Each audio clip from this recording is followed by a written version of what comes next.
ॐ सहनाववतु सहनौ भुनक्तु सह वीर्यं करवावहै तेजस्विनावधीतमस्तु मा विद्विषावहै। ॐ शान्ति शान्ति शान्तिः। ॐ सदाशिवसमारम्भां शङ्कराचार्यमध्यमाम् अस्मदाचार्यपर्यन्तां वन्दे गुरुपरम्पराम्। श्रुतिस्मृतिपुराणानाम् आलयं करुणालयं नमामि भगवत्पादं शङ्करं लोकशङ्करं। शङ्करं शङ्कराचार्यं केशवं बादरायणं सूत्रभाष्यकृतौ वन्दे भगवन्तौ पुनः पुनः। समस्तजनकल्याणे निरतं करुणामयं नमामि चिन्मयं देवं सद्गुरुं ब्रह्मविद्वरम्। हरिओम, सभी को प्रणाम। काशी में शंकराचार्य जी वार्तालाप करते हैं, डिबेट्स होती है। एक प्रसंग वहाँ पर ये होता है जहाँ जब वो स्नान करके गंगा जी से बाहर आते हैं तो एक चंडाल उनके सामने आता है और जैसे ही वो चंडाल को देखते हैं तो वो कहते हैं गच्छ गच्छ। तो वो चंडाल उनसे पूछता है कि अन्नमयाद अन्नमयम अथवा चैतन्यमेव चैतन्याद, हे द्विजवर दूरी कर्तुम वांछसी किम गच्छ गच्छ गच्छेति। कि किससे क्या जाना चाहिए। ये शरीर भी अन्नमय है, आपका देह भी अन्नमय है, पंचभूतों से बना पूरी जो सृष्टि है वो अन्नमय है। तो अन्नमय से अन्नमय को हटना चाहिए या चैतन्य से चैतन्य को हटना चाहिए, क्योंकि चैतन्य आत्मा सब में है, वो भी एक ही है। तो किसको किससे हटना चाहिए, ये जब वो पूछते हैं तब शंकराचार्य जी को ये आभास होता है कि ये जो है ये कोई साधारण व्यक्ति नहीं है, ये जो आए हैं सामने वो साक्षात शिव जी स्वयं है। और इसलिए वो मनीषा पंचकम करके जो ग्रंथ है उसकी रचना करते हैं और उसमें वो कहते हैं कि चांडालोस्तु सतुज्विजोस्तु गुरुरित्येषा मनीषा ममा। जिसकी ये मनीषा है क्या कि मैं चैतन्य स्वरूप आत्मा हूँ, जो इस ज्ञान में स्थित है वो भले ही कोई भी वेश में हो, चंडाल के रूप में हो या कोई द्विज के रूप में हो, मैं उसको अपना ही गुरु मानता हूँ। जागृत स्वप्न सुषुप्तिषु स्फुटतरा या संविद उजृंभते। जो जागृत स्वप्न सुषुप्ति में जो हर समय विकार रहित जो चैतन्य आत्मा है, वो जो एक पिपीलिका या ब्रह्मादि पिपीलिकांत तनुषु, एक पिपीलिका एक चींटी से लेकर ब्रह्मा जी तक जो चैतन्य एक आत्मा है। शरीर सबके अलग अलग हैं लेकिन आत्मा जो है वो सबकी एक है। उस आत्मा को जो जानता है प्रोता जगत साक्षिणी, और केवल उस आत्मा को जानता नहीं, सैवा हम, कि मैं वो आत्मा हूँ, मैं ये शरीर मन बुद्धि नहीं हूँ। न च दृश्य वस्तु इति प्रज्ञापि यस्यास्ति चेत। जिसकी ये दृढ़ प्रज्ञा है कि मैं ये आत्मा हूँ, वो कोई भी वेश में हो वो मेरा गुरु है।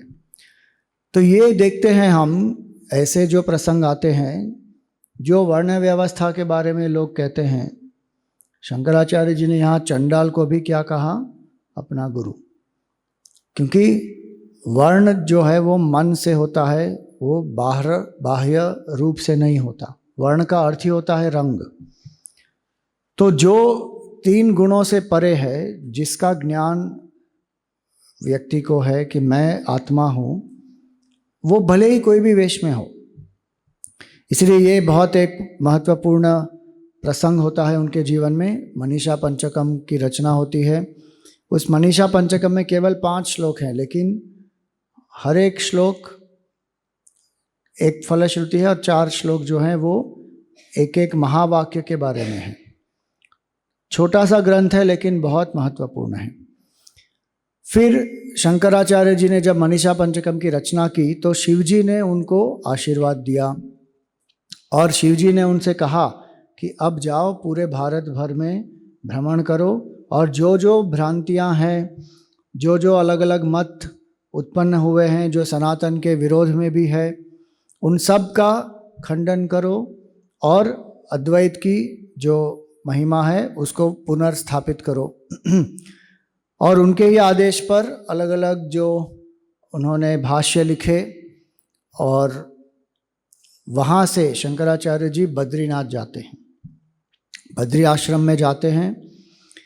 बद्रीनाथ में जो मूर्ति है भगवान विष्णु की, उसको नारद कुंड से प्राप्त करके फिर भगवान की मूर्ति की स्थापना भी शंकराचार्य जी करते हैं। हाँ हाँ, नारद कुंड अलकनंदा रिवर, हाँ, and re installed it in the Badrinath मंदिर। अब वहाँ पे स्थापना करने के बाद वहाँ रहते हैं कुछ समय और वहाँ पर प्रस्थानत्रय पर भाष्य लिखते हैं। प्रस्थानत्रय क्या है? श्रुति प्रमाण है हमारे उपनिषद, स्मृति प्रमाण है भगवद गीता और न्याय प्रमाण है ब्रह्म सूत्र। इन तीनों पर व्याख्या की है शंकराचार्य जी ने। और केवल जो तीन मुख्य आचार्य हुए अलग अलग वेदांत के, द्वैत वेदांत, विशिष्ट अद्वैत वेदांत, अद्वैत वेदांत के, द्वैत वेदांत के आचार्य हुए माधवाचार्य जी, विशिष्ट अद्वैत के आचार्य हुए रामानुजाचार्य जी और अद्वैत वेदांत के शंकराचार्य जी। इन तीनों में भी अगर किसी ने 11 उपनिषदों पर, पूरे ब्रह्म सूत्र पर और भगवद गीता पर भाष्य लिखा है तो वो केवल शंकराचार्य जी ही हैं। और इसलिए वहाँ पे उन्होंने लिखा, ये भाष्य लिखा, और आज भी हम उस भाष्य के आधार पर ही पूरे ग्रंथ को समझते हैं। फिर उन्होंने सनद सुजातीय पर भी भाष्य लिखा और अलग अलग छात्रों को वेदांग के बारे में, वेदांत के बारे में ज्ञान दिया। और वहाँ के जो राजा थे, ज्योतिर्धाम के जो राजा थे, वो भी उनके शिष्य थे, वो भी आकर उनसे सीखते थे। सुधन्वा पहले एक राजा थे, वो भी थे, राजशेखर राजा। तो अलग अलग राज्य भी जो थे वो भी शंकराचार्य जी के पास आकर समझते थे, सीखते थे, अद्वैत का ज्ञान प्राप्त करते थे। और बद्रीनाथ से फिर शंकराचार्य जी गए केदारनाथ, वहाँ पर भगवान की उपासना की। और फिर केदारनाथ से वापस, केदारनाथ से आगे, केदारनाथ से नीचे आए और उत्तरकाशी में कुछ समय उन्होंने व्यतीत किया। ये उत्तरकाशी का जो सौम्यकाशी मंदिर है, वहाँ का लिंग है, गंगा जी हैं, सौम्यकाशी मंदिर है। फिर क्या हुआ, वहाँ से शंकराचार्य जी, अब उनकी उम्र हो गई 16 वर्ष की। 12 वर्ष की आयु में उन्होंने भ्रमण शुरू किया था। 8 वर्ष की आयु में जब वो निकल कर गए, 2 महीने के अंदर वहाँ पहुँचे, कुछ समय तक अपने गुरु के सानिध्य में उन्होंने अध्ययन किया।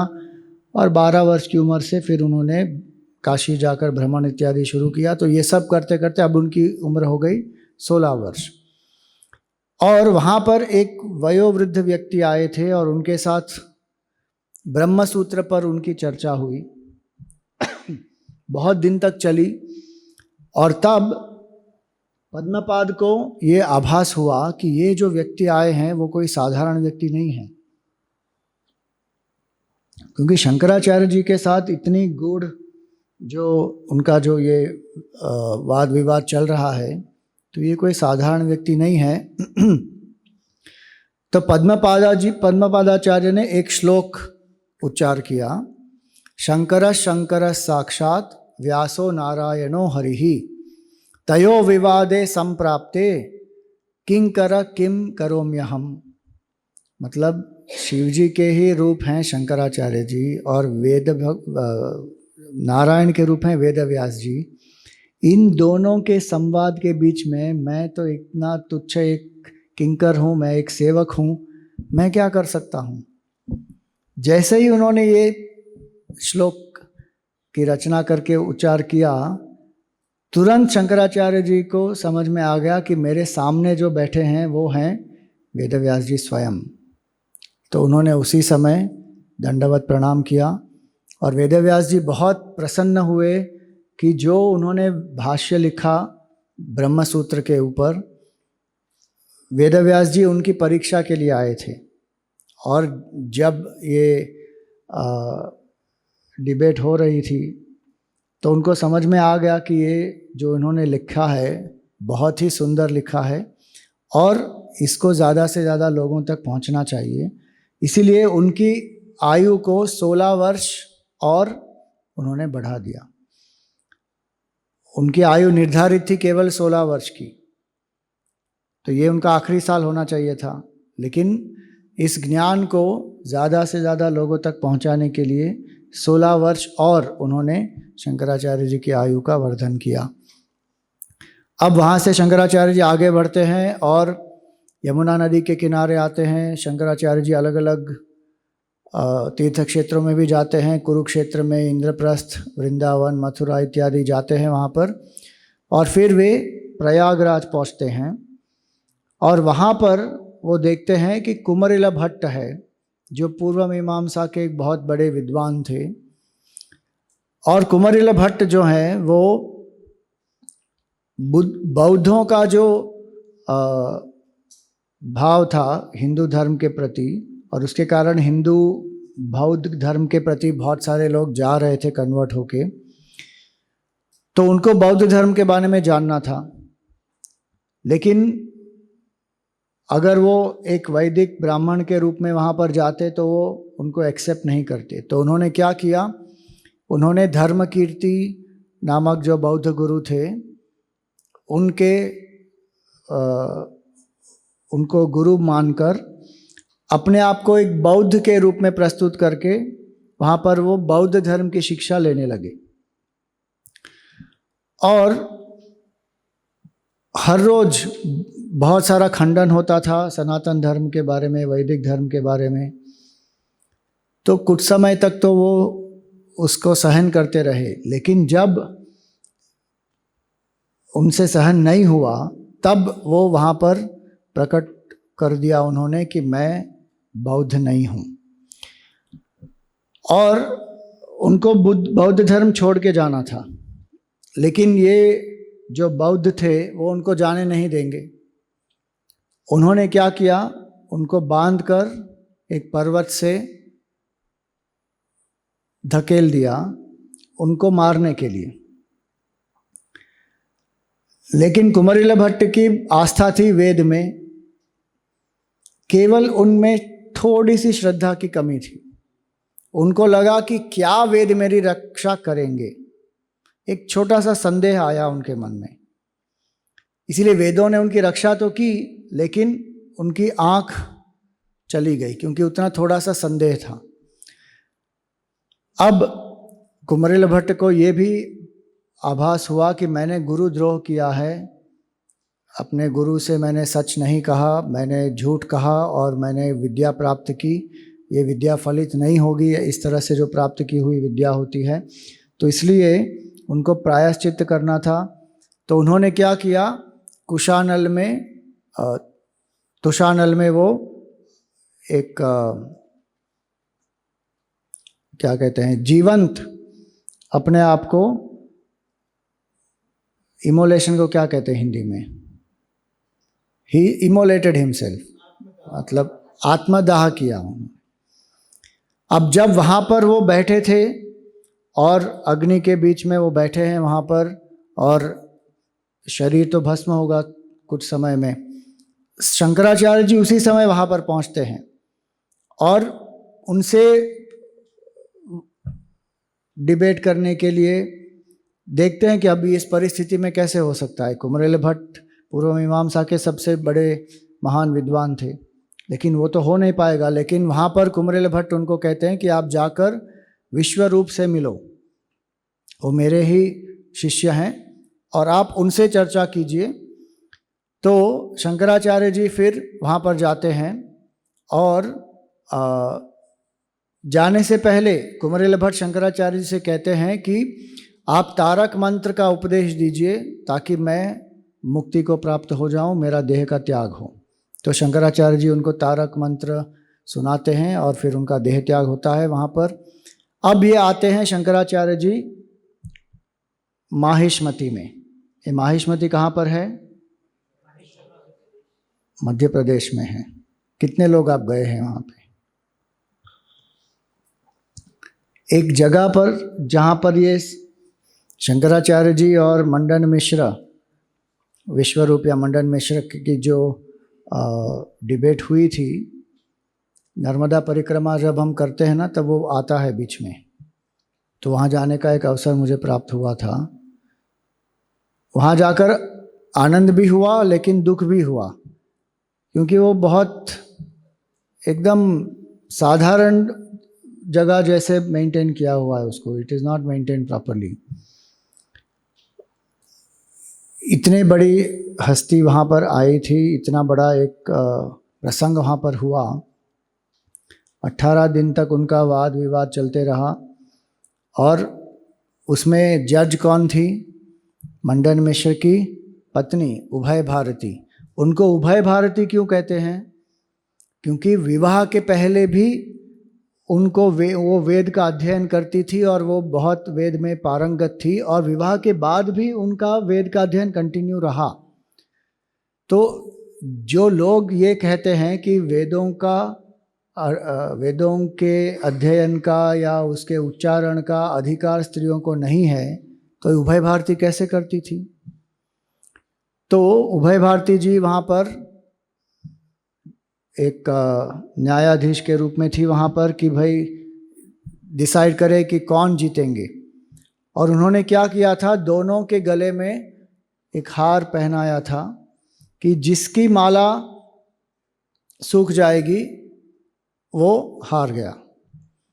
18 दिन तक जब ये चला, पूर्व मीमांसा और अद्वैत वेदांत, इसके बीच का जो विवाद है, ऐसा कहा जाता है कि मंडन मिश्र वेद के इतने कर्मकांड के इतने बड़े विद्वान थे कि उनके घर में जो तोता है वो भी वेद मंत्रों का उच्चार करता था।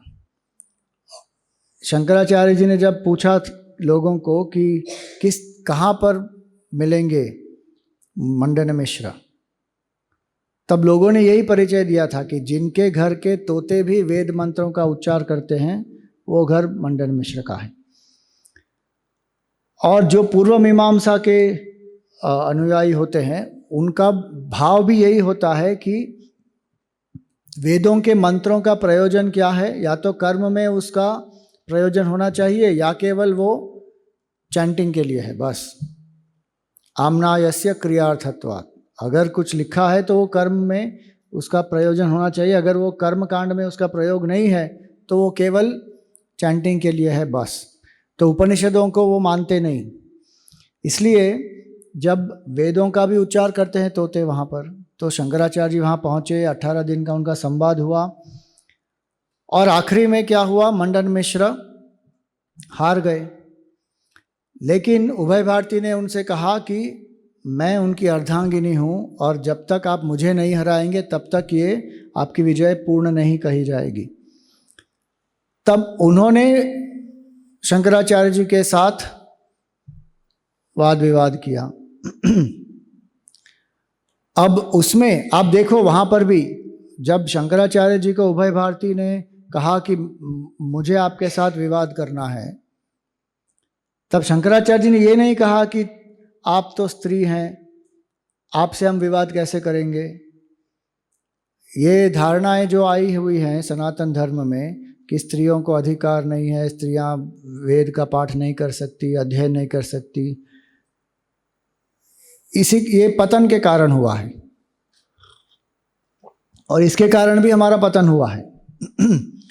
तो वहाँ पर जब शंकराचार्य जी ने शुरू किया तो एक मोड़ ऐसा आया जहाँ पर उन्होंने प्रेम के बारे में पूछा और भोग के बारे में पूछा।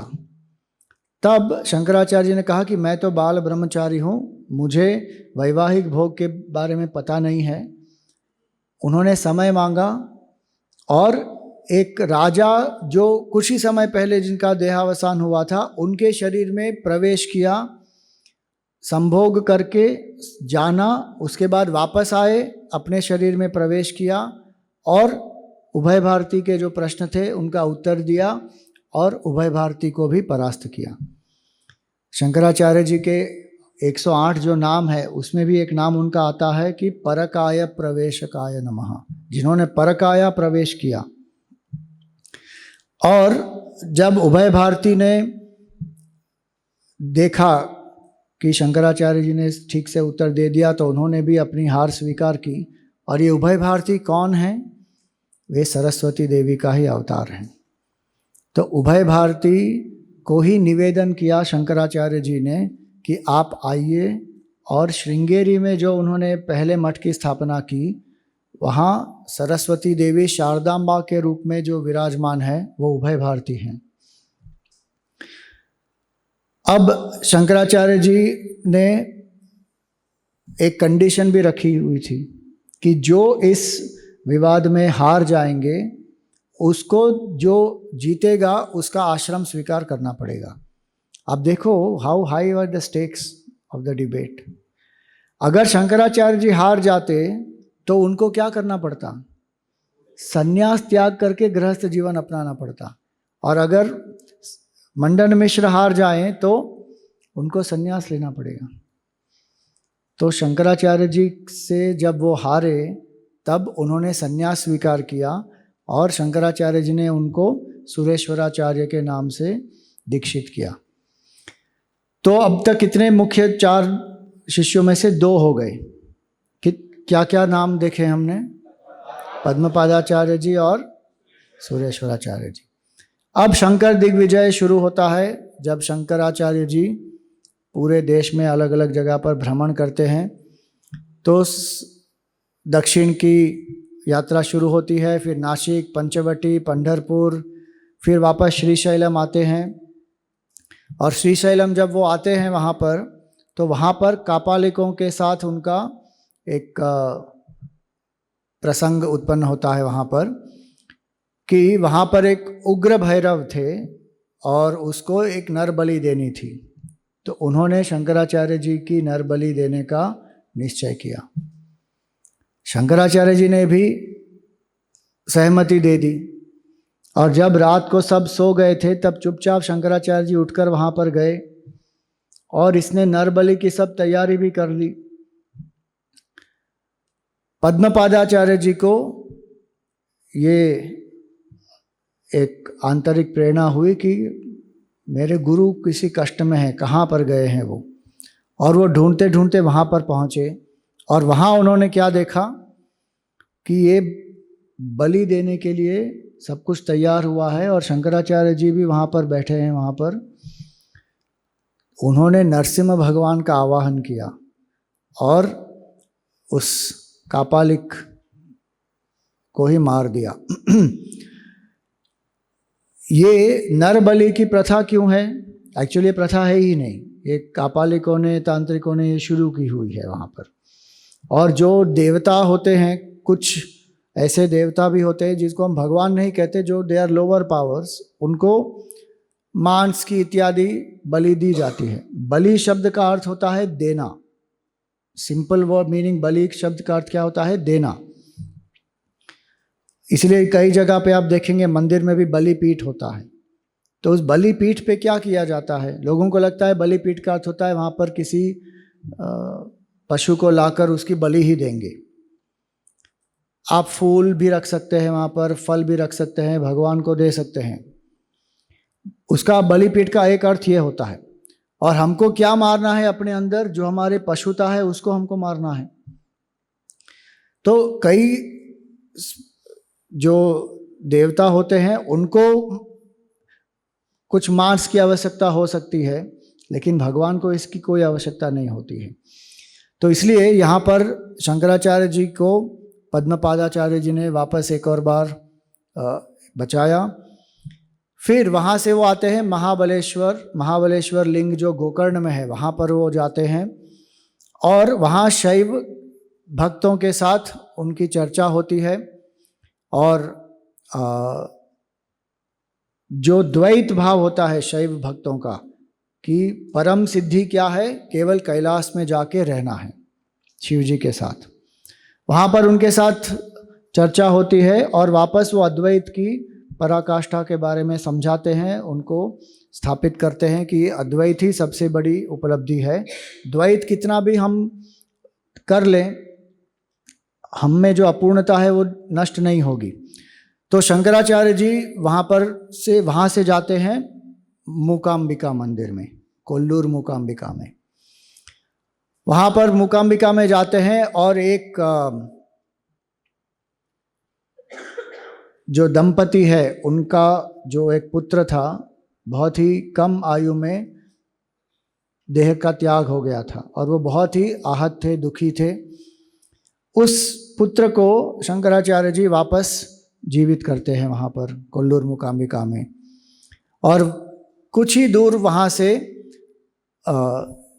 श्रीवैली में वो प्रभाकर नाम के एक ब्राह्मण से मिलते हैं और वो अपने पुत्र के साथ आए हैं और वो शंकराचार्य जी से कहते हैं कि ये जो मेरा पुत्र है, बचपन से इसने एक शब्द बोला नहीं है और उसकी आयु होगी कुछ 10-12 साल हो गए होंगे उसको, एक शब्द अभी तक बोला नहीं है उसने। तो शंकराचार्य जी उनसे पूछते हैं कस्त्वं शिशो कस्य कुतोऽसि गंता किम नाम अपे त्वं कुत आगतोऽसि, कि कस्त्वं कौन हो तुम, कस्त्वं शिशो कस्य किसके पुत्र हो, कुतोऽसि गंता कहाँ से आए हो, किम नाम अपे त्वं क्या है आपका नाम, कहाँ जा रहे हो, कहाँ से आए हो, क्या है आपका नाम। एतन्मयोक्तम मदचार्भकत्वम मत प्रीतये प्रीति विवर्धनोसी। जब ये प्रश्न पूछते हैं तो सबसे पहले जो शब्द उस बालक ने कहे वो क्या थे, ना हम मनुष्यो न च देव यक्षः न ब्रह्मचारी न गृही न वनस्थः भिक्षुर्न चाहम निजबोधरूपः स नित्योपलब्धि स्वरूपो हम आत्मा, कि मैं ब्रह्मचारी नहीं हूँ, गृहस्थी नहीं हूँ, वानप्रस्थी नहीं हूँ, सन्यासी नहीं हूँ, मैं मनुष्य नहीं हूँ, देव नहीं हूँ, यक्ष नहीं हूँ, गंधर्व नहीं हूँ, मैं ये कुछ भी नहीं हूँ। तो फिर मैं कौन हूँ? जो नित्य उपलब्ध आत्मा है वो मेरा स्वरूप है। तो जैसे एक आंवला का फल होता है अपने हाथ में और बहुत ही स्पष्टता से व्यक्ति उसको देख सकता है कि ये आंवला का फल है, उस स्पष्टता से ये जो अति सूक्ष्म आत्म तत्व है इसका साक्षात्कार इसको हुआ था। और इसीलिए शंकराचार्य जी प्रभाकर से कहते हैं कि आप मुझे अपना बेटा दे दो, सनातन धर्म के लिए इसकी बहुत बड़ी भूमिका है। और शंकराचार्य जी उनको दीक्षित करते हैं और उनका नाम क्या हुआ, हस्तामलकाचार्य। तो ये उनके तीसरे प्रमुख शिष्य हुए। अब आगे बढ़ते हैं वहाँ पर, और जब वो वहीं से आगे नीचे आते हैं तो श्रृंगेरी के एक स्थल पर आते हैं वहाँ पर, और वो क्या देखते हैं वहाँ पर, ये दृश्य उनको देखने को मिलता है कि एक मेंढक जो है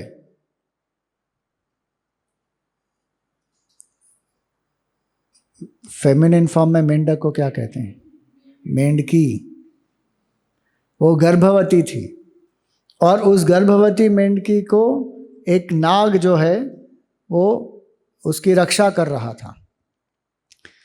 तो वहाँ पर जब उन्होंने ये देखा तो उनको बहुत आश्चर्य हुआ, क्योंकि सर्प जो है वो तो मेंढक को खा लेगा, लेकिन यहाँ पर तो एकदम परस्पर प्रेम से जी रहे हैं।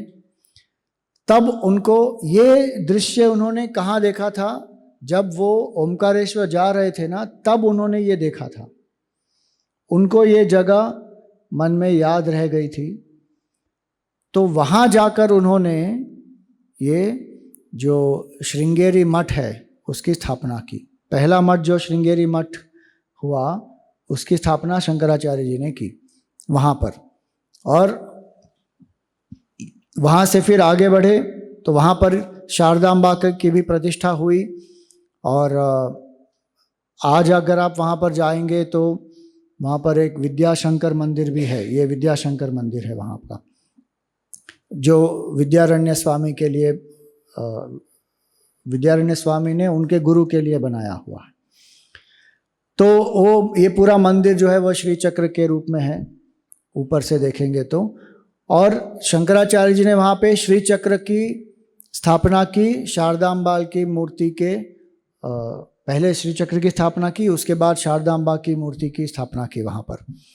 विवेक चूड़ामणि, शारदा स्तोत्रम, अपरक्षानुभूति, आत्मबोध इत्यादि सभी जो रचनाएं हैं वो शंकराचार्य जी ने वहाँ श्रृंगेरी में की थी। शंकराचार्य जी एक बहुत बड़े उपासक भी थे और शिव जी के अवतार तो थे ही। तो शंकराचार्य जी वहाँ पर शारदा माता की प्रतिष्ठा करते हैं, उनकी उपासना भी करते हैं। और ये उपासना का प्रयोजन क्या है कि शंकराचार्य जी सबको ये बताते हैं कि किस तरह मन को एकाग्र करने के लिए, मन को शुद्ध करने के लिए ईश्वर की उपासना करना बहुत आवश्यक है। और आप देखिए अलग अलग मठों में जो उन्होंने अलग अलग स्थापनाएं की हैं, और हर एक मठ को एक वेद का उसका उत्तरदायित्व दिया है कि इस वेद का आपको प्रचार प्रसार करना है, अध्ययन करना है, अध्यापन करना है। तो ऋग्वेद जगन्नाथपुरी के मठ में, फिर यजुर्वेद श्रृंगेरी मठ में, फिर सामवेद द्वारका मठ में, और अथर्ववेद ज्योतिर्मठ में। चारों वेदों को अलग अलग जगह पर उन्होंने उसके प्रचार प्रसार के लिए व्यवस्थाएं भी की।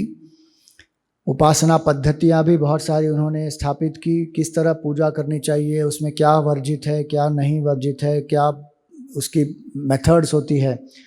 तंत्र का एक अर्थ होता है पूजा पद्धति। लोग आज तंत्र को कुछ और ही मान के बैठे हुए हैं। तंत्र का एक अर्थ होता है पूजा की पद्धति। तो शंकराचार्य जी ने अलग अलग पूजा की पद्धतियों के बारे में भी बताया, तांत्रिकों को भी ज्ञान दिया। फिर वहाँ से वो गए तिरुपति, और वहाँ पर उन्होंने श्री यंत्र की स्थापना भी की।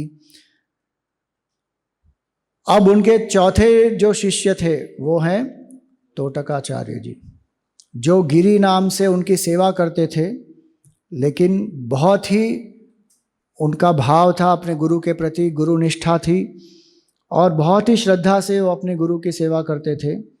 जिज्ञासु भी थे, लेकिन संस्कृत इत्यादि में इतने पारंगत नहीं थे जितने सुरेश्वराचार्य जी और बाकी अन्य थे। तो कभी कभी इनको लगता था कि ये तो केवल एक सेवक है। तो एक दिन जब शंकराचार्य जी ने शिक्षा प्रारंभ नहीं की, तो शिष्यों ने पूछा कि आप ये विलंब क्यों हो रहा है। तो उन्होंने कहा कि मैं गिरि के लिए रुका हूँ। तब सबको लगा कि अरे ये तो कौन है, इतना केवल एक सेवक है, उसके लिए हम सन्यासी हैं, हमको रुकना पड़ रहा है। तो शंकराचार्य जी ने देखा कि इनमें ऐसा भाव आया है, एक सुपीरियरिटी कॉम्प्लेक्स आ गया है। तो कुछ दिनों बाद उन्होंने गिरि को बुलाया और अनायास उन्होंने कहा कि आज की कक्षा आपको लेनी है। अब गिरि तो आ गए, उनको भाव था कि गुरु ने जो कहा वो करना है। तो उन्होंने शंकराचार्य जी को मन ही मन प्रणाम किया, स्मरण किया उनका, और तोटकाष्टकम जो है शंकराचार्य जी की के लिए उन्होंने 8 श्लोक जो है वो वहीं पे स्पॉन्टेनियसली बता दिए। विदिताखिल शास्त्र सुधा जलधे महितोपनिषद कथितार्थ निधे हृदये कलये विमलम चरणम भवशंकर देशिक में शरणम। ऐसे 8 श्लोक। और ये जो छंद है वो कौन सा छंद है? अनुष्टुप छंद नहीं है, ये तोटक छंद है। इसी के कारण उनको तोटकाचार्य नाम दिया। अनुष्टुप में तो 8 अक्षर होते हैं एक पाद में, इसमें ज़्यादा है। तो ये हुए उनके चौथे शिष्य तोटकाचार्य जी। अब ऐसा समय आया कि उनके माता का स्वर्गवास होने का समय आया। तब वो कहाँ पर थे? तमिलनाडु में थे। वहाँ से योग का प्रयोग करके वायु मार्ग से वो पहुँचते हैं जहाँ पर उनकी माता जी हैं, क्योंकि उन्होंने वचन दिया था कि मैं जब भी आप मुझे याद करेंगे मैं उपस्थित हो जाऊँगा।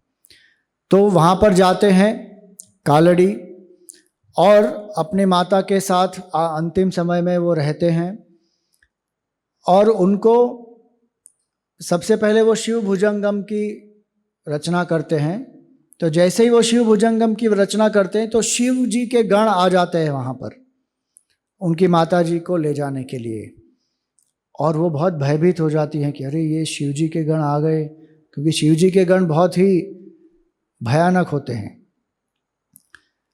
तब शंकराचार्य जी को लगता है कि नहीं नहीं, मेरी माता जी तो है जो विष्णु की परम भक्त हैं, तो फिर उन्होंने ये विष्णु भुजंगम की रचना की, और फिर विष्णु के दूत आते हैं वहाँ पर और उनकी माता जी को ले जाते हैं। तो ये कहा जाता है कि उन्होंने सायुज्य मुक्ति उनकी माता जी को प्रदान की। अब उनका जो अंत्येष्टि संस्कार है वो करना था। सन्यासी को सबसे पहले वापस घर आना नहीं चाहिए, जो शास्त्र के नियम है उसके अनुसार तो उनके स्वयं के घर में वो रहना भी नहीं चाहिए। क्यों? क्योंकि आसक्ति हो सकती है कभी भी।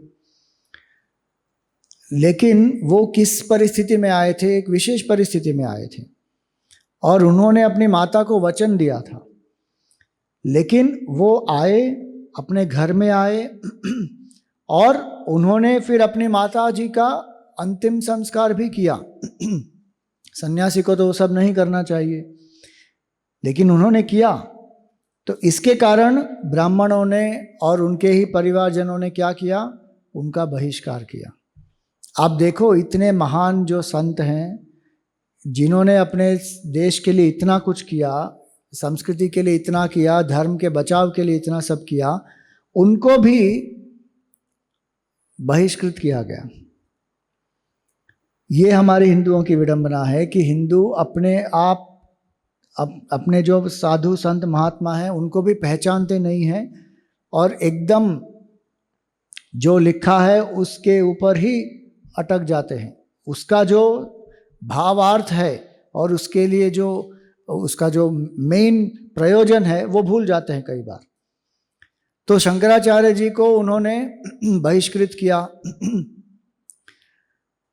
कुछ लोगों को बाद में समझ में आई बात कि ये शंकराचार्य जी ने ये क्यों किया, तो उन्होंने फिर उनसे क्षमा भी मांग ली। जो राजा थे राजशेखर, जिन्होंने 3 रचनाएं की थी,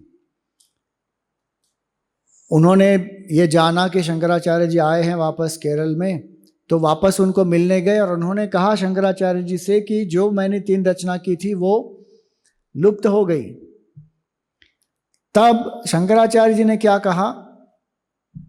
लुप्त हो गई मतलब अग्नि में जलकर भस्म हो गई।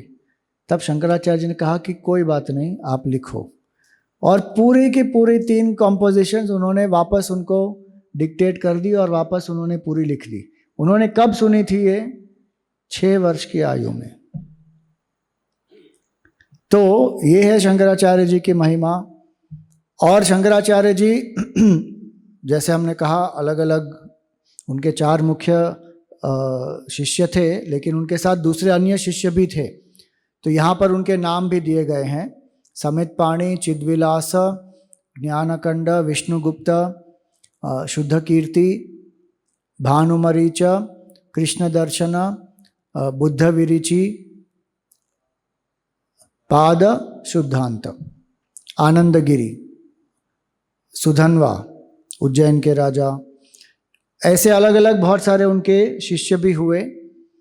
फिर शंकराचार्य जी ने वापस दक्षिण में जब उन्होंने यात्रा की, तब उन्होंने क्या देखा? कालड़ी से रामेश्वरम, रामेश्वरम से श्रीरंगम गए,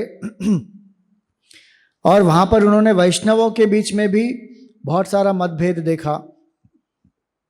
तो भक्त जो है, भागवत जो है, वैष्णव है, पंचरात्र है, वैखानस है, कर्महीन है, इत्यादि अलग अलग अलग जो सेक्ट्स हैं, उनके बीच में बहुत सारा मतभेद होता था। तो शंकराचार्य जी ने क्या किया, उन्होंने पंचायतन पूजा के बारे में भी एक स्थापना की। और ये पंचायतन क्या है? शैव, वैष्णव, शाक्त, गाणपत्य और सौर्य, जितने भी अलग अलग देवता हैं उनको इन 5 के अंडर लेकर आ गए और कहा कि इन 5 की उपासना करने से आपको जो प्राप्त करना है वो प्राप्त कर पाएंगे। और इन 5 में से भी किसी को अपना एक इष्ट देवता चुन लेना चाहिए और फिर उसकी नित्य पूजा होनी चाहिए। तो जिसको आप इष्ट देवता चुनेंगे उसको मध्य में रखकर बाकी 4 उसके साथ सराउंड में। तो इस तरह अलग अलग जो पंथ हैं उसमें भी एक समरसता का भाव उत्पन्न हुआ।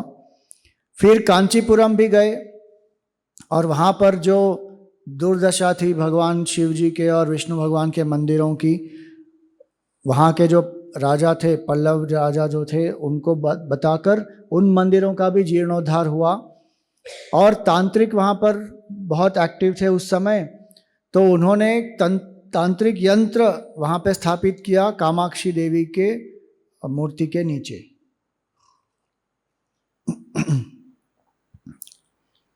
और फिर एक मंदिर स्थापना करने के लिए उन्होंने राजा को भी आदेश दिया। तो कांची मठ की स्थापना भी वहाँ पर शंकराचार्य जी ने की। अब कई लोग मानते हैं कि शंकराचार्य जी ने कांची मठ की स्थापना नहीं की, उसके ऊपर बहुत सारा विवाद होते रहता है। लेकिन 5 मठ हैं मुख्य शंकराचार्य के, तो कांची मठ की भी उन्होंने स्थापना की।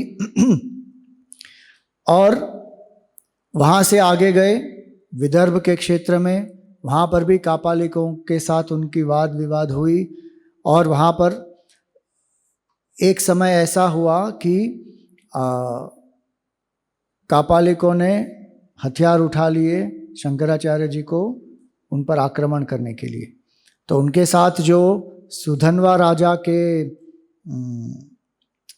सैनिक थे उन्होंने वहाँ पर उनकी रक्षा की। लेकिन उनका जो लीडर था क्राकच, उन्होंने भैरव का आवाहन किया और भैरव से कहा कि शंकराचार्य जी का वध कर दो। तो भैरव ने कहा ये तो मेरा ही स्वरूप है और तुम उनका वध करने के लिए मुझे कह रहे हो। तो भैरव ने उस क्राचक का ही वध कर दिया वहाँ पर।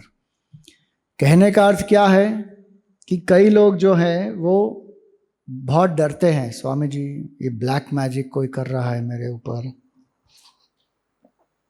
और जो आप देखते हैं ना कई जगह पे कोई डॉल होता है उसको पिन मारते रहते हैं, वूडू वो सब करते रहते हैं, उससे बहुत लोगों को डर भी लगता है कि अरे क्या ये सच होता है।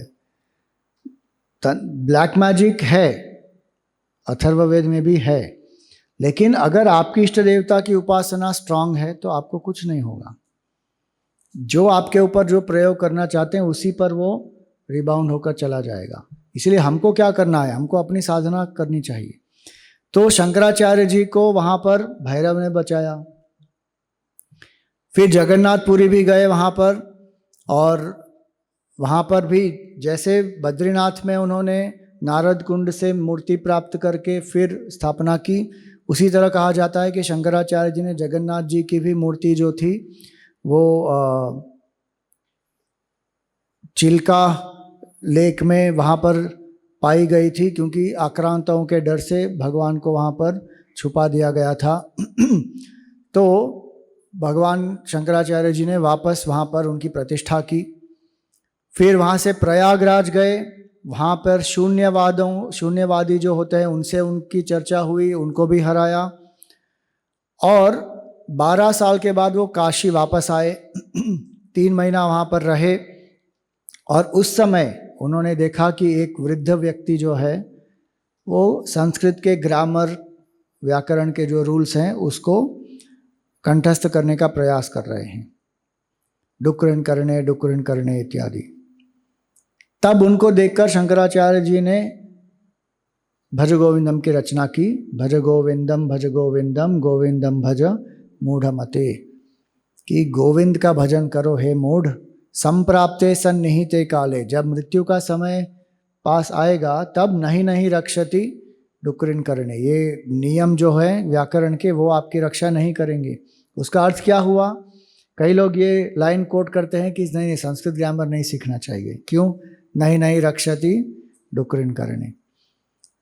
इसका अर्थ ये नहीं होता। इसका अर्थ ये होता है कि हमारे जीवन में मुख्य क्या है, आवश्यक क्या है और किस अवस्था में किस चीज को प्रायोरिटी देनी चाहिए।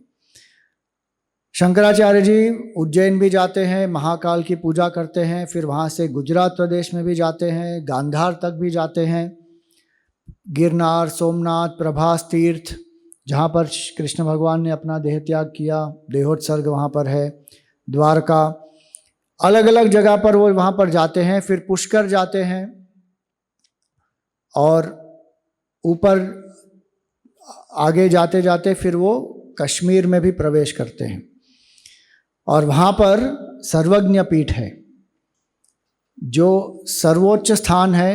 अलग अलग जो मत है, दर्शन शास्त्र हैं, उनके पंडित सब वहाँ पर होते हैं।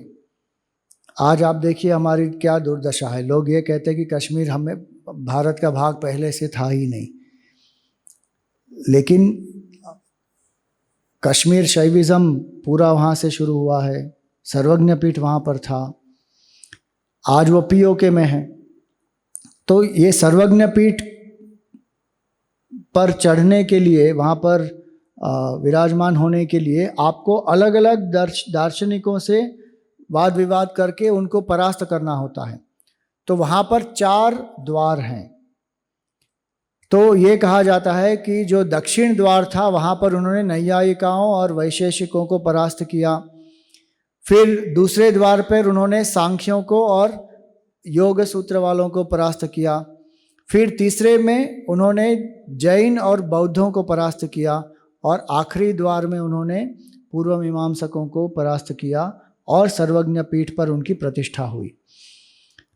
बहुत ही दुर्लभ है ये कि कोई सर्वज्ञ पीठ पर विराजमान होता है। तो शंकराचार्य जी वहाँ पर विराजमान हुए अपनी कीर्ति या प्रतिष्ठा के लिए नहीं, किसके लिए? अद्वैत की जो पराकाष्ठा है उसको स्थापित करने के लिए। ये है दुर्दशा, ये आज का है सर्वज्ञ पीठ पीओके में।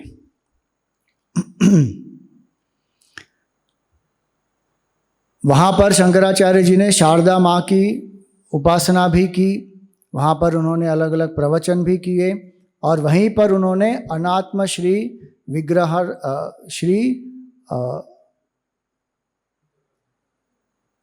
अनात्मा श्री विग्रहणम, इस ग्रंथ की रचना भी वहीं पर उन्होंने की।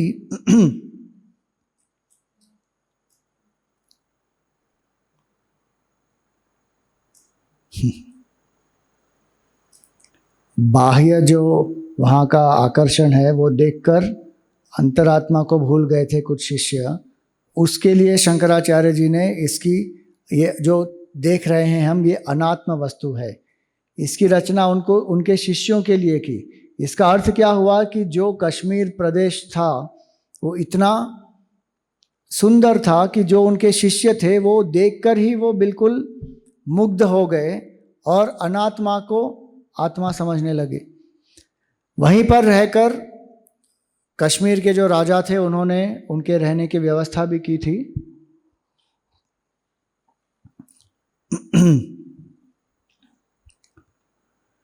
लेकिन शंकराचार्य जी ने क्या किया, एक शिव मंदिर में वहाँ पर जाकर वो रहे।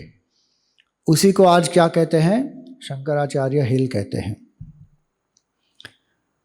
वहाँ पर पास में भवानी माता का भी एक मंदिर है और शंकराचार्य जी ने वहाँ पर माता की भी पूजा की और वहीं पर उन्होंने सौंदर्य लहरी की रचना की। इतना अद्भुत प्रसंग है ना कि कश्मीर इतना अद्भुत देश है, इतना अद्भुत सौंदर्य, और वहीं पर उन्होंने माता की पूजा भी की और सौंदर्य लहरी की भी रचना की वहीं पर। तो यहाँ ये कहा जाता है कि वहाँ पर जो काल भैरव, वहाँ पर जो क्षीर भवानी मंदिर है, वहाँ पर उन्होंने पूजा की और वहीं पर सौंदर्य लहरी की रचना की। फिर वहाँ से वो आगे बढ़े और काम रूप में आए वहाँ पर, असम। अलग अलग जगहें तो दी गई है यहाँ पर कि कैसे वहाँ पर वो आए। तो आप देखिए कहाँ कहाँ नहीं गए, चारों कोनों में अलग अलग समय पर वो गए हैं। अब ऐसा कहा जाता है कि 16 वर्ष में ही उन्होंने भारत का भ्रमण 4 बार किया और अलग अलग जगह पर केवल उन्होंने तर्क के द्वारा, वाद विवाद के द्वारा अद्वैत की स्थापना नहीं की, बहुत सारे मंदिरों का जीर्णोद्धार किया, बहुत सारे नए मंदिरों की भी स्थापना की, मठों की स्थापना की। ये सब कार्य उन्होंने 16 वर्ष के काल में किया। और इसीलिए उन्होंने जो कार्य किया है हमारे देश के लिए और हमारे धर्म के लिए, वो आज तक किसी ने नहीं किया। फिर शंकराचार्य जी ने अलग अलग शाक्तों के साथ भी वाद विवाद किया। तांत्रिक हैं, शाक्त हैं, कापालिक हैं, नैयायिक है, जैन है, बौद्ध है, सबके साथ उन्होंने डिबेट्स किए हुए हैं और सबको परास्त किया। वहाँ पर उनके जो लीडर थे शाक्तों के, अभिनव गुप्ता करके, उन्होंने शंकराचार्य जी पर एक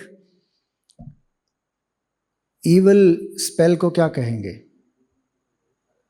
एक दुष्ट श्राप, नहीं, स्पेल को क्या कहते हैं, मैजिक, जादू, ठीक है, उसका एक शब्द कुछ और है, याद आएगा।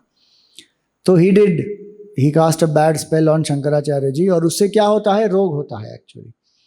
लेकिन वापस पद्मपादाचार्य जी ने क्या किया, नरसिम्हा भगवान, वो नरसिम्हा के उपासक हैं एक्चुअली पद्मपादाचार्य, उन्होंने नरसिम्हा भगवान का आवाहन किया और वो जो स्पेल था वो शंकराचार्य जी से छूटकर अभिनव गुप्त के ऊपर ही लग गया और अभिनव गुप्त की वहां पर मृत्यु भी हो गई। अब शाक्तों को भी लगा कि ये जो हुआ ठीक नहीं हुआ, उनको भी पश्चाताप हुआ, उन्होंने शंकराचार्य जी से माफ़ी मांगी और वहाँ पर शंकराचार्य जी ने प्रपंच सार का निर्माण किया। वहाँ पर तांत्रिकों के लिए, आप देखो तांत्रिक जो पद्धति है उनके लिए प्रपंच सार का उसकी जो रचना की, ताकि उनको समझ में आए कि प्रपंच का सार क्या है, वो तो बिल्कुल असार है, आत्म तत्व को जानना चाहिए। और अलग अलग जो तांत्रिक राइट्स हैं वो कैसे की जानी चाहिए और उसमें क्या भाव होना चाहिए। तो हमको जो लगता है ना कि केवल अद्वैत के लिए शंकराचार्य जी ने ये सब किया, लेकिन बहुत कुछ उन्होंने किया, अलग अलग मार्गों को शुद्ध किया उन्होंने। फिर एक बहुत सुंदर प्रसंग आता है कि एक शाम को जब शंकराचार्य जी एक जगह पर गंगा के किनारे बैठे थे, तो एक सन्यासी उनके सामने आते हैं, एकदम ओजस्वी तेजस्वी सन्यासी उनके सामने आते हैं। लेकिन शंकराचार्य जी पहचान जाते हैं कि ये कोई साधारण सन्यासी नहीं है, ये कौन है, ये मेरे परम गुरु हैं। गौड़पादाचार्य जी वहाँ पर आते हैं और शंकराचार्य जी उनको प्रणाम करते हैं, बाकी शिष्य भी उनको प्रणाम करते हैं। और वो क्यों आए थे वहाँ पर, उनको बधाई देने के लिए कि आपने जो आपका ध्येय था अवतार लेने का वो पूर्ण हो रहा है, बहुत सुंदरता से आपने उसको समाप्त किया है, अब वापस जाने का समय आ गया है। वहाँ से शंकराचार्य जी, आप देखिए शंकराचार्य जी को कौन कौन नहीं मिले। गोविंद भगवत पाद जी, उनकी उम्र थी 1000 साल, तो गौड़पादाचार्य जी की उम्र कितनी होगी आप वो सोचो। वेद व्यास जी जो चिरंजीवी हैं, उनसे भी उनकी भेंट हुई। तो वहाँ से जाते हैं वो पशुपतिनाथ नेपाल में, और पशुपतिनाथ मंदिर का भी जीर्णोद्धार करते हैं वहाँ पर। क्यों? क्योंकि वहाँ पर भी बौद्धों के कारण नष्ट हो गया था वो मंदिर, और फिर वहाँ पर भी पूजा पद्धति में वो जो भी बदलाव लाना है वो सब लेकर आते हैं। वहाँ पर राजा को भी कुछ आदेश देते हैं और वहाँ के राजा जो उन्होंने अपने पुत्र का नाम क्या रखा, शंकर देव, शंकराचार्य जी की स्मृति में। फिर शंकराचार्य जी जाते हैं कैलाश और कैलाश में उनको शिव जी का लिंग प्राप्त होता है, चंद्रमौलीश्वर लिंग। आज भी अगर आप श्रृंगेरी में जाएंगे तो वहाँ पर जो लिंग है, स्फटिक लिंग है, चंद्रमौलीश्वर लिंग, शंकराचार्य जी अभी जो हैं वहाँ पर वर्तमान में विधुशेखर भारती जी और महासन्निधानम जो हैं वो उनकी पूजा करते हैं हर रोज। और जब वो भ्रमण पर होते हैं तो वो लिंग को साथ लेकर चलते हैं। तो वो लिंग जो शिव जी ने दिया था शंकराचार्य जी को, वो लिंग आज भी वहाँ पर प्राप्त है। उनकी उसकी नित्य पूजा होती है। शिव जी का दर्शन हुआ, उनको लिंग प्राप्त हुआ। फिर वहाँ से वो बद्रीनाथ जाते हैं और उन्होंने क्या किया था, बद्रीनाथ में जब उन्होंने मंदिर में मूर्ति की स्थापना की तो वहाँ पर उन्होंने जो पूजा करने के लिए जो पुजारी की नियुक्ति की, वो कहाँ से है वो पुजारी? केरल से। केरल से पुजारी बद्रीनाथ में पूजा करते हैं। रावल जी जो हैं आज भी उनकी वही सिस्टम चलती है। आप देखिए उसको एक्सेप्ट करने के लिए कितना ओपन माइंडेडनेस होना चाहिए वहाँ के लोगों को। शंकराचार्य जी में उनकी कितनी आस्था और श्रद्धा होनी चाहिए। अलग अलग मठों में भी जब शंकराचार्य जी ने लोगों की नियुक्ति की, शंकराचार्यों की नियुक्ति की, तो उसी एरिया के शंकराचार्य को वहाँ पे नियुक्त नहीं किया। तो ऐसे बहुत सारी चीज़ें जो उन्होंने की, that is to bring a national integration. और आखिरी में उन्होंने केदारनाथ में साधना पंचकम, अपने शिष्यों को साधना पंचकम नामक जो ग्रंथ है वो उनकी आखिरी कृति है। 5 श्लोकों में 40 इंस्ट्रक्शंस उन्होंने दिए, शुरुआत से लेकर अंत तक एक व्यक्ति को साधना क्या करनी चाहिए और किस तरह अद्वैत की अनुभूति हो सकती है, वो बहुत सुलभता से उन्होंने साधना पंचकम में बता दिया। और उसके बाद वो चुपचाप केदारनाथ में पीछे जो पर्वत है वहाँ पर चले गए। उनकी कोई समाधि नहीं है। इतना महान कार्य करने के बाद उनको कोई फेयरवेल की आवश्यकता नहीं थी। कुछ जो उनके पास जो शिष्य थे उन्होंने प्रणाम किया और शंकराचार्य जी चुपचाप पीछे केदारनाथ के पीछे पहाड़ों में एकदम चुपचाप चले गए पास। तो ये है शंकराचार्य जी का जीवन, ये उनके 4 मुख्य शिष्य। और शंकराचार्य जी ने जो कार्य किया, आज हम देखते हैं कि ये एक मूर्ति है वहाँ पर बनाई हुई केदारनाथ मंदिर के पीछे ही एकदम। इसको समाधि स्थल नहीं मानना चाहिए, लेकिन ये बहुत आवश्यक है वहाँ पर, क्योंकि कई लोगों को पता भी नहीं है कि शंकराचार्य जी यहीं से अपने धाम वापस चले गए थे। बोलो आदि शंकराचार्य भगवान की जय। ओम पूर्णमदः पूर्णमिदं पूर्णात् पूर्णमुदच्यते पूर्णस्य पूर्णमादाय पूर्णमेवावशिष्यते। ओम शांति शांति शांति। हरि ओम श्री गुरुभ्यो नमः। हरि ओम।